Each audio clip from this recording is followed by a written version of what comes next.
Okay, so if we move on to the analysing impact, for example, the Police Reform Act of 2002 that I talked about earlier, it's had so many impacts on the community and the police service, to say just two.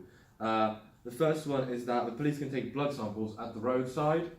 Okay, so from unconscious drivers, for example, that have been in a car accident or something along those lines, they will first have more evidence to support the case and won't have to wait extra time until they're allowed by law to take the sample, which could mean the blood alcohol level in their blood could have dropped considerably and they could have sobered up by then.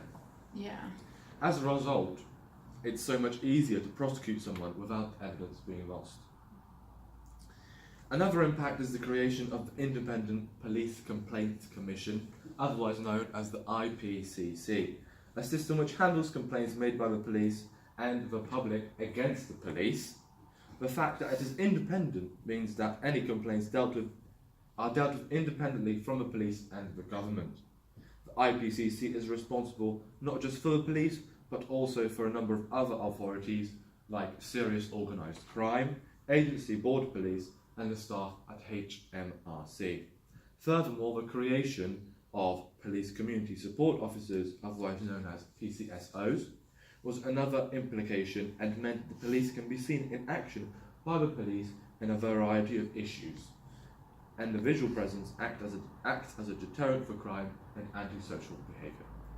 Okay, so the impact of Crime and Disorder Act 1998. So it was brought in the Antisocial Behaviours Order, which helped the police to keep track of who is causing trouble in the community, and it can give them warnings. However, if the individuals can feel singled out, it could cause friction within the police, which is obviously a negative thing. It is argued that whilst antisocial behaviour isn't pleasant for the community, it's not often criminal, and breaching an ASBO can lead to a maximum of 5 years in prison for behaviour that couldn't actually be a crime. This act also abolishes the death penalty. This is good as it shows that we are civilised people and also prevents the risk of sentencing wrongly accused individuals to death. However, some people may prefer to see criminals dead rather than in jail for life.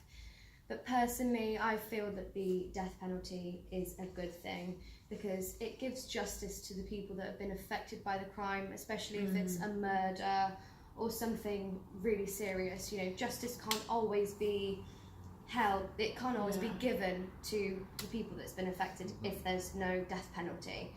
And some people may argue that, you know, that imprisonment is a bit easy for the inmates, and that might not show justice. Yeah. Okay, so on that, we had to evaluate the impact of one piece of crime disorder legislation. So we chose the Crime and Disorder Act of 1998.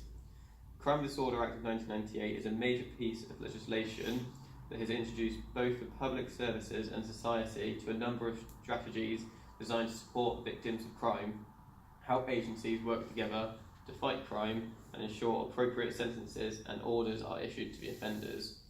The Act created 376 crime and disorder reduction partnerships in England and Wales. This legislation means that local authorities, police and other agencies work in partnership to develop and implement strategies to reduce crime and disorder.